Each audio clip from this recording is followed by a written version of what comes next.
Video number 4. Today I'll be speaking on integrity. No one can be truly successful in life without integrity. What is integrity? Dictionary meaning of integrity is wholeness, soundness, trustworthiness, uprightness. It is a merger of all of these. So when we say he is an integrated person, it speaks about all these things in a person's life. Integrity is a moral quality. To have integrity means to have character. God knows us by our character, whereas people judge us by our conduct. That's a great difference. Conduct and reputation are close related, but neither one guarantees good character. Integrity means to have one heart and one mind and to serve one master.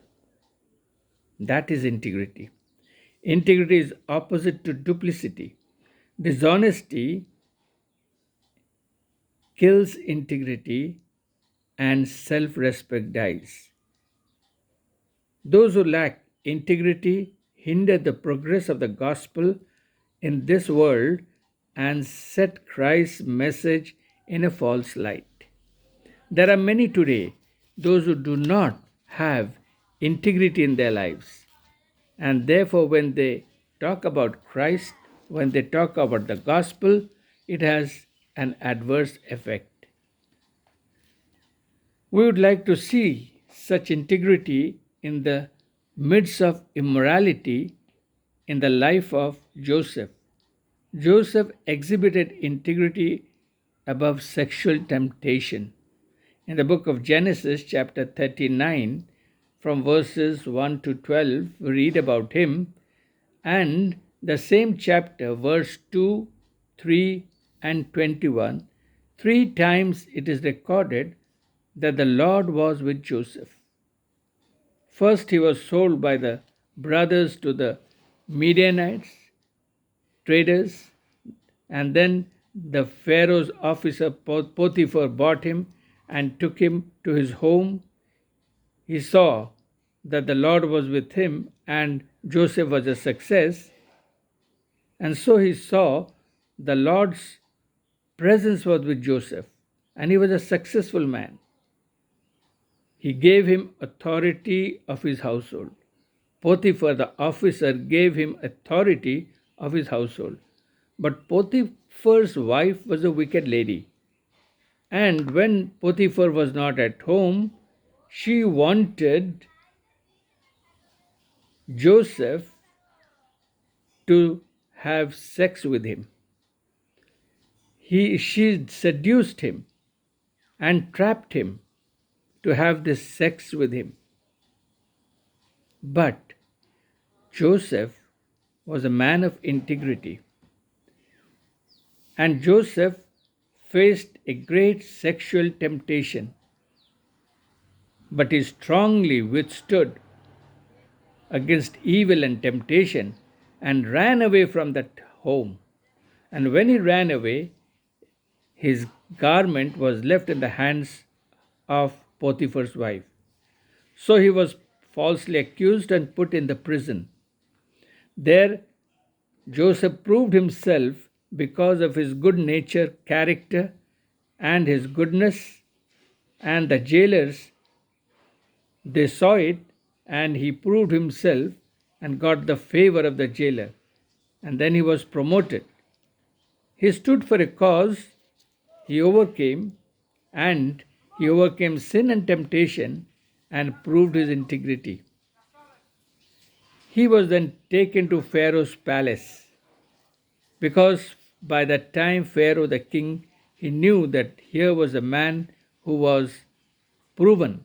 His integrity has been proven and he can manage his palace as well as the kingdom. And Pharaoh's palace, there he went as a prime minister. Everything was brought and given to him under his authority, under his charge.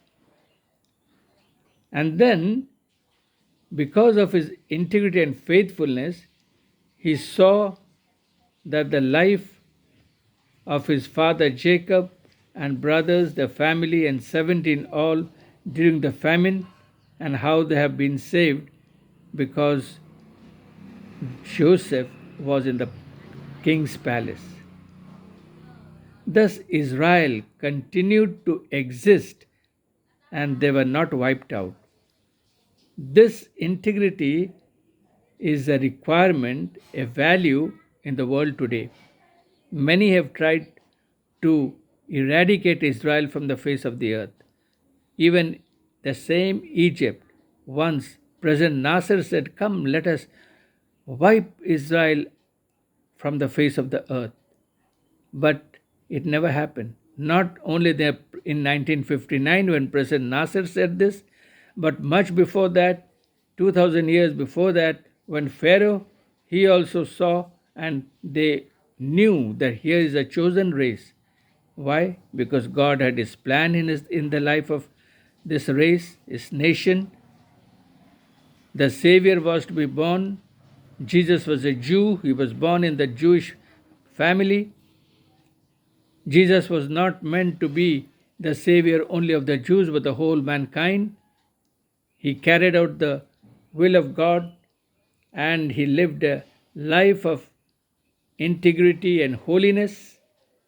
And this particular thing we find that God not only blessed Joseph and Israel, but God protected all those who live an integrated life. Now we take the case of Daniel, who was taken as a prisoner during the time of Nebuchadnezzar into Babylon. And there also Daniel proved his integrity in life and work. Integrity amidst religious immorality. When the king set up a statue and said everyone must bow down, it was Daniel who knew that this was done, and then it was ordered that no one will pray to any god except to this statue. But Daniel knew his God. Daniel knew the secret of his strong stand against evil, his certainty about the values of life that he imbibed during his childhood days. Daniel's life stands out extraordinarily.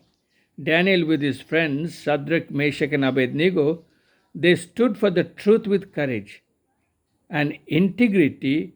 A man with integrity cannot but stand for the truth.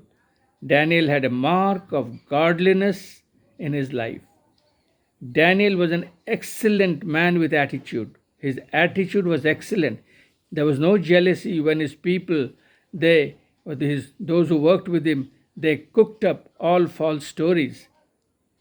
Daniel was faithful in his work. He never looked upon them. He always worked with faithfulness. A life of personal purity with Daniel was observed. A consistent walk with God was what Daniel exhibited. Darius the king looked with people with integrity, and that's how he selected these people, those who had integrity, and brought them and gave them responsibility in his kingdom. Daniel had deep conviction of moral right and wrong, on the values which developed from a very pure conscience. Daniel purposed in his heart that he will not defile himself, and he kept within undefilement with regards to food and drink. Daniel knew his God because the word says, "They that know their God shall do exploits." He had a strong prayer life and a balanced value system. All these things encouraged Daniel to live a life pleasing to God and a life above all sin and temptation and out of all immorality. Even in religious matters, he stood out as a man of God. God bless us.